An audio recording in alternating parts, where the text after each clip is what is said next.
नमस्कार साथियों, जय हिंद। कैसे हैं आप लोग? आई होप, उम्मीद करें आप सभी बढ़िया होंगे। जैसा कि आप सभी का त्रैमासिक परीक्षा शुरू होने वाली है दिनांक 24 तारीख से, तो हम और हमारी टीम में विजन ऑनलाइन क्लासेस में आपके लेकर आए हैं नई प्रकार का नोट्स, जो आपको एग्जाम में अनेक प्रकार की सुविधाएं प्रदान करेंगी। ठीक है, नोट्स को आप लोग ज्यादा से ज्यादा शेयर करेंगे, शेयर करेंगे, सब्सक्राइब करेंगे और ज्यादा से ज्यादा दोस्तों के साथ में फॉरवर्ड करने का प्रयास करेंगे। ठीक है, क्योंकि ये नोट्स आपको अनेक प्रकार की सुविधाएं आपको जब परीक्षा हॉल में आपको देगी। ठीक है, तो स्टार्ट करते हैं। ठीक है, जैसा कि आप सभी को पता है, समतल दर्पण द्वारा बना प्रतिबिंब हमेशा कैसा होता है? आभासी तथा सीधा, या फिर काल्पनिक तथा सीधा होता है। ठीक है, उसके बाद दूसरा प्रश्न, 2 नंबर प्रश्न है क्या?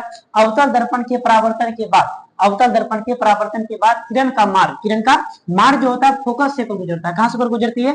फोकस से गुजरती है। ठीक है, तीसरा बोला क्या? आपतन कोण और परावर्तन कोण, आपतन कोण और परावर्तन कोण की समानता नियमित परावर्तन होता है। कैसा होता है? की समानता नियमित परावर्तन होता है। ठीक है, नेक्स्ट बोला क्या? अवतल दर्पण की फोकस दूरी हमेशा कैसी होती है? अवतल दर्पण की फोकस दूरी दोस्तों हमेशा कैसी होती है? ऋणात्मक होती है।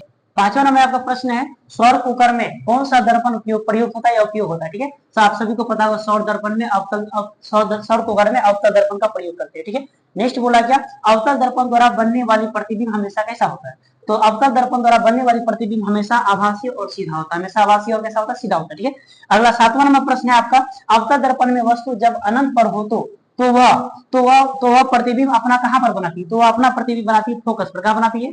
फोकस पर। ठीक है, नेक्स्ट प्रश्न है, वक्रता त्रिज्या किसके बराबर होती है? तो दोस्तों वक्रता त्रिज्या जो आपका 2f होती है। ठीक है, 2f मतलब 2 मल्टीप्लाई फोकस। ठीक है, नेक्स्ट चलेंगे, तो आपका 9वां प्रश्न है दोस्तों, जब प्रकाश वायु से कांच में प्रवेश करती है तो वह अभिलंब से क्या, किस अवस्था में चलती? तो वह अभिलंब की ओर मुड़ जाती है। जब प्रकाश जो है वायु या हवा माध्यम से प्रवेश करेगी कांच में, तो वह अभिलंब की ओर क्या हो जाएगी? मुड़ जाएगी। ठीक है, नेक्स्ट प्रश्न बोला क्या? दर्पण सूत्र क्या होता है? दर्पण सूत्र आपसे मैंने साबित भी किया होगा, परिमाण भी दिया होगा। इसका दर्पण सूत्र होता है 1/f इक्वल टू 1/v/1/u। ठीक है, नेक्स्ट प्रश्न की ओर चलते हैं। आपका 11वां नंबर प्रश्न है, प्रकाश का वेग सबसे ज्यादा कहां पे रहता है? तो आप सभी को पता है प्रकाश का वेग सबसे ज्यादा हवा है निर्वात में।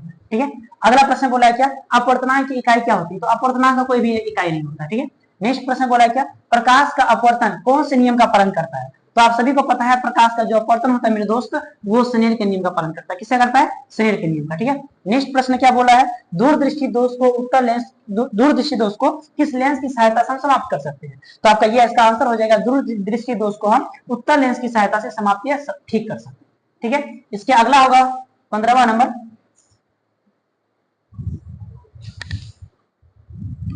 हो आपका 15वां नंबर प्रश्न है, नेत्र द्वारा वस्तु को पास करना और दूर करने की फोकस को कौन सी क्षमता कहते हैं? तो दोस्तों इसे कहते हैं समायोजन की क्षमता या समायोजन की शक्ति कहते हैं। ठीक है, नेक्स्ट आपका है स्पष्ट दृष्टि या फिर सामान्य नेत्र की, सामान्य नेत्र के लिए स्पष्ट दृष्टि की कितनी दूरी होना चाहिए? तो इसका दूरी होता है मेरे दोस्त 25 सेंटीमीटर यानी 25 सेंटीमीटर। ठीक है, नेक्स्ट प्रश्न है, आकाश के किस रंग के लिए परिकर्मण जो होता है परिकर्मण की घटना उत्तरदायी होता है? तो मेरे दोस्त आकाश के नीले रंग के लिए परिकर्मण की घटना जो होता है उत्तरदायी होता है। ठीक है, नेक्स्ट बोला है कि आपका प्रकाश के किस रंग का सबसे कम परिकलित होता है? तो इसका हो जाएगा मेरे दोस्त लाल रंग। कौन सा रंग है? लाल रंग। अगला प्रश्न आपका 19 नंबर क्या है? तारों का टिमटिमाना। ठीक है, तारे जो आकाश में टिमटिमाते किसके कारण से? ये होता है आपका दोस्त वायुमंडलीय अपवर्तन के कारण से। ठीक है, नेक्स्ट प्रश्न बोला है क्या? लेंस की शक्ति को किसके द्वारा व्यक्त करते हैं? ठीक है, तो लेंस की शक्ति करते हैं डायोप्टर। किसके द्वारा व्यक्त करते हैं? डायोप्टर हो जाएगा आपका। नेक्स्ट आपका 21 नंबर में क्या है? 21 में विद्युत धारा का ऐसा मात्रक क्या होता है? आप सभी को पता होगा विद्युत धारा का ऐसा मात्रक आपका एम्पियर होता है। क्या होता है दोस्त? एम्पियर होता है। ठीक है, नेक्स्ट प्रश्न बोला है क्या? विद्युत धारा को किससे मापी जाती है? तो विद्युत धारा को मेरे दोस्त ए मीटर से मापी जाती है। किससे मापते हैं? ए मीटर से। ठीक है, नेक्स्ट प्रश्न है, आप सभी को ये जानकारी पता होगा, तो प्रतिरोध का ऐसा मात्रक क्या होता है? आप सभी अपने कमेंट करें। और प्रतिरोध का ऐसा मात्रक होता है आपका ओम, जिसका सिंबल होता है इस तरह। क्या होता है? सिंबल इस तरह। ठीक है, नेक्स्ट चलते हैं क्या? सबसे कम प्रतिरोध किसमें होता है? तो सबसे कम प्रतिरोध मेरे दोस्त होता है आपका तांबा। किसमें होता है सबसे कम प्रतिरोध? आपका तांबा। ठीक है, अगला प्रश्न पूछा है क्या? फ्यूज को किस क्रम में जोड़ा जाता है? तो फ्यूज को आप सभी को पता होगा, फ्यूज को श्रेणी क्रम में जोड़ते हैं। ठीक है, कौन सा क्रम में? श्रेणी क्रम में। ठीक है, इसका ये आंसर हो जाएगा 26 में आपका है। विद्युत शक्ति का सूत्र क्या होता है? विद्युत शक्ति का सूत्र होता है वी आई, इसके बीच में क्या मल्टीप्लाई है, तो वी मल्टीप्लाई आई लिख सकते हैं। ठीक है, ऑप्शन में आपका ये आएगा। ठीक है, ये मैं आपको बताने दर्शा दिया। ठीक है, नेक्स्ट बोला है क्या? विद्युत शक्ति के एसआई की यूनिट क्या होता है? विद्युत शक्ति के एसआई यूनिट होता है, आप सभी को पता होगा मेरे दोस्त, इसका एसआई यूनिट क्या होता है? वाट। क्या होता है? वाट। नेक्स्ट चलते हैं, इसके बाद क्या बोला है? विद्युत ऊर्जा की व्यापारिक इकाई। विद्युत ऊर्जा जो होता है इसका व्यापारिक इकाई क्या होता है?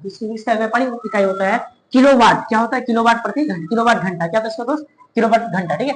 नेक्स्ट बोला है क्या, 1 किलोवाट घंटा बराबर कितना होता है, 1 किलोवाट घंटा बराबर होता है 3.6 इंटू 10 टू द पावर 6, कितना होता है 10 टू द पावर 6 जूल होता है, ठीक है। नेक्स्ट चलते हैं।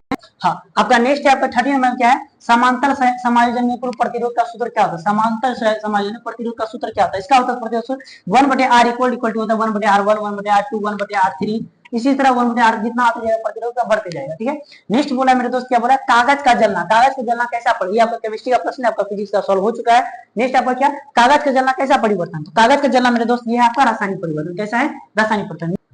आपका 32 नंबर क्या है, लोहे में जंग लाना कैसा प्रक्रिया, तो लोहे में जंग लाना ये आपका ऑक्सीकरण प्रक्रिया, ठीक है। नेक्स्ट बोला है क्या, वह अभिक्रिया जिसमें उष्मा उत्पन्न होती है, वैसी अभिक्रिया जिसमें उष्मा उत्पन्न होती है उसे क्या कहते हैं, तो उसे कहते हैं मेरे दोस्त उष्मा क्षेपीय अभिक्रिया, क्या उसे अभिक्रिया उष्मा क्षेपीय अभिक्रिया, ठीक है।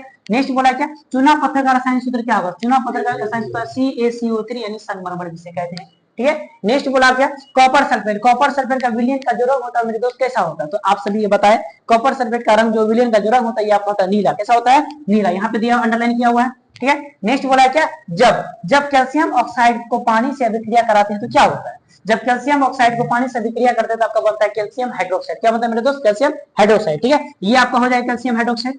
नेक्स्ट चलते हैं, अगला क्या है, रेडॉक्स अभिक्रिया का उदाहरण क्या होगा, आपसे पूछा जाए वहां पे 4 ऑप्शन है, रेडॉक्स अभिक्रिया उदाहरण दे, तो मेरे हिसाब से ये प्रश्न शायद आने वाला है। तो रेडॉक्स अभिक्रिया आपका उदाहरण है H2 + Cl2, इसको संतुलित करेंगे तो 2HCl बन जाएगा, ठीक है, ये आपका हो जाएगा। नेक्स्ट बोला क्या, CO2 गैस, कौन सी गैस चूने के पानी में दुधिया हो जाता है, ठीक है, तो आपको पता होना चाहिए CO2 गैस के कारण से जो चूना का पानी होता है कैसा दुधिया हो जाता है, ठीक है।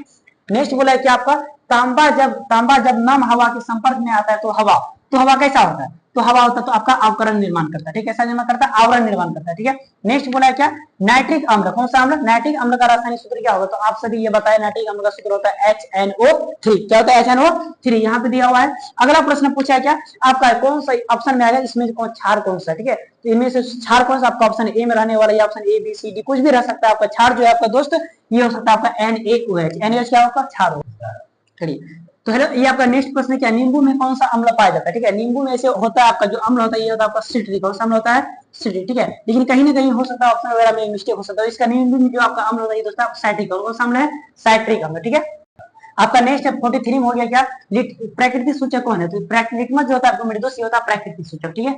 नेक्स्ट बोला क्या, अम्ल में लिटमस का रंग कैसा होता है, अम्ल में लिटमस का रंग कैसा होता है, तो मैंने आपको एक ट्रिक दिया था अनिल, क्या दिया था, अनिल। अम्ल में जो है लिटमस, अम्ल में किसी का रंग क्या होता है, लाल, कैसा होता है, लाल, तो आपका ये आंसर हो गया, अम्ल में लिटमस पत्र का कलर लाल होता है, ठीक है। नेक्स्ट बोला क्या, एंटासिड, एंटासिड में क्या होता है, एंटासिड में Mg मैग्नीशियम हाइड्रोक्साइड होता है, MgOH2, ठीक है। नेक्स्ट बोला क्या, एक उदासीन विलयन का पीएच मान कितना होता है, तो आप सभी ये बताएं, उदासीन का पीएच मान आप सभी को पता होगा 7 होता है, कितना होता है, 7 यानी 7 होता है, ठीक है। नेक्स्ट क्या बोला है, बेकिंग सोडा का रासायनिक नाम, बेकिंग सोडा का रासायनिक नाम क्या है, तो आप सभी को ये ज्ञात होगा, बेकिंग सोडा का रासायनिक नाम होता है सोडियम बाइकार्बोनेट, क्या, सोडियम बाइकार्बोनेट। नेक्स्ट आता है क्या, ऑक्सीजन का प्रयोग हम किस में करते हैं, तो ऑक्सीजन का प्रयोग हम सभी करते हैं मिश्र धातु बनाने, क्या करते हैं, मिश्र धातु बनाने, ठीक है। अगला क्या है, घंटियां, जो हम लोग पूजा पाठ करते हैं, घंटियां बनाने में किसका प्रयोग करते हैं, तो घंटियां बनाने में मेरे दोस्त कांसा का प्रयोग, किसका प्रयोग करते हैं, कांसा का प्रयोग, ठीक है। नेक्स्ट आपको बोला है कि जब धातु अम्ल से अभिक्रिया करती है तो उससे कौन सी गैस निकलती है, जब धातु अम्ल से अभिक्रिया करेगी तो उससे निकलेगी तुम्हारा हाइड्रोजन गैस, कौन सी गैस निकलेगी, H2 गैस, ठीक है। नेक्स्ट बोला क्या, कौन जल से अभिक्रिया नहीं करता, जल से अभिक्रिया कौन नहीं करता है, तो आपका दोस्त ये सोना जो है आपका जल से अभिक्रिया नहीं करता, ठीक है। नेक्स्ट क्या बोला है, अधातु कैसी होती है, अधातु कैसी होती है, तो अधातु मेरे दोस्त आपका अधातु जो होता है, अधातु आपकी भंगुर होती है, मतलब ये तुरंत टूट जाता है, ठीक है। नेक्स्ट आपका 53 में क्या है, कौन सामान्य ताप पर तरल अवस्था में रहती है, तो आपका जो पारा होता है, पारा इसका सूत्र Hg होता है, ये आपका सामान्य ताप पर लिक्विड अवस्था में रहती है, ठीक है। नेक्स्ट आप देख लीजिए हमारे संस्थान का नाम क्या है, विजन ऑनलाइन क्लासेस, ये आपका यूट्यूब पे मिल जाएगा, ठीक है, एक कदम कहां सीधे सफलता की, ठीक है। नेक्स्ट प्रश्न जानते हैं क्या बोला है, लोहे को गैल्वेनाइज, लोहे को क्या बोला है, गैल्वेनाइज, ठीक है, गैल्वेनाइज, लोहे को गैल्वेनाइज करने पर किसका प्रयोग करते हैं, लोहे को गैल्वेनाइज करने के लिए हम लोग जिंक का प्रयोग करते हैं, किसका प्रयोग करते हैं, जिंक का। नेक्स्ट आपका 55 में क्या, 55 में सबसे मुलायम धातु कौन है, सबसे मुलायम धातु आप सभी को पता है, सबसे मुलायम धातु होता है सोडियम, कौन होता है, सोडियम, ठीक है। नेक्स्ट बोला है क्या, जीवन कैसी प्रक्रिया, जीवन जो है कैसी प्रक्रिया, आपका जीवन में कैसी कौन सा प्रक्रिया होता है, आपका वृद्धि होता है, प्रजनन होता है, अलग क्या स्पैरम मतलब श्वसन होता है, ठीक है। नेक्स्ट आपका बोला है क्या, ऑक्सीजन की उपस्थिति में ग्लूकोज का आंशिक विखंडन जो होता है वो क्या कहलाता है, तो ऑक्सीजन की उपस्थिति में जो ग्लूकोज का आंशिक विखंडन होता है ये मेरे दोस्त आपको कहलाता है वायवीय शोषण, कैसा शोषण, वायवीय शोषण, ठीक है। नेक्स्ट क्या बोला है, कोशिका में शोषण कहाँ होता है, तो कोशिका में आपका शोषण जो होता है माइटोकॉन्ड्रिया, ठीक है। नेक्स्ट आपको बोला है क्या, कार्बोहाइड्रेट का अंतिम पाचन, कार्बोहाइड्रेट का अंतिम पाचन में क्या होता है? कार्बोहाइड्रेट का अंतिम पाचन ग्लूकोज होता है। ठीक है, नेक्स्ट चलते हैं। नेक्स्ट आपका 60 में क्या है? पित्त रस का श्रावण कौन करता है? तो आप सभी को पता होगा पित्त रस का श्रावण का लीवर करता है, यकृत करता है। ठीक है, अगला बोला है क्या? पाचन अंग की, पाचन अंग में जो होता है जल को अवशोषित कौन करता है? तो पाचन अंग में जो जल को अवशोषित करने का काम करता है बढ़िया, कौन करती है?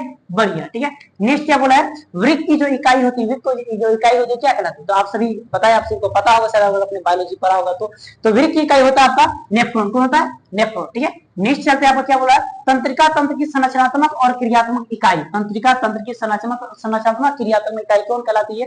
तो ये आपका हो जाएगा मेरे दोस्त न्यूरॉन। कौन हो जाएगा? न्यूरॉन। ठीक है, नेक्स्ट चलते हैं। आपको क्या बोला है?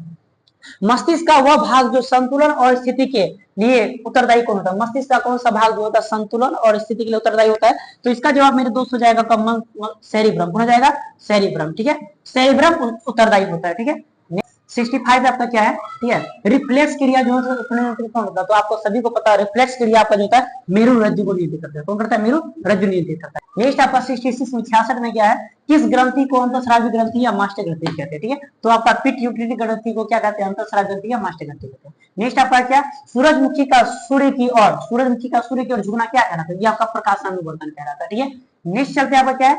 जनन का आलिंगिक विधि किसमें पाया जाता है? ठीक है, जनन का आलिंगिक विधि आप सभी को पता होगा मुकुलन में पाया जाता है। ठीक है, तो अगला प्रश्न क्या है? किस विधि द्वारा हाइड्रोजन जनन करते हैं? कौन सा विधि प्रक्रिया द्वारा हाइड्रोजन जनन करते हैं? तो ये आपका मुकुलन होगा।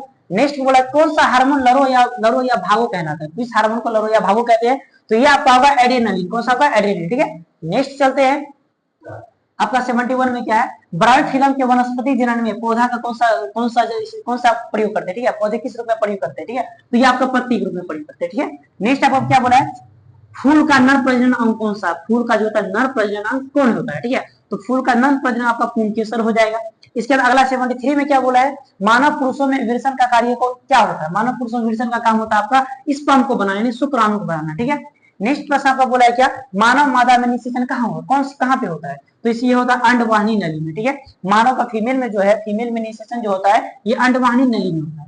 नेक्स्ट चलते मेरे दोस्त क्या बोला है? मानव कोशिका में गुणसूत्रों की संख्या कितना होता है? या फिर आपसे प्रश्न पूछे संख्या कितनी होती है, आपको 46 दे दिया तो ये भी सही होगा। अगर जोड़ा में दे दिया तो आपको 23 जोड़ा लिख सकते हैं। ठीक है, 23 जोड़ा भी होता है। ठीक है, नेक्स्ट चलते हैं।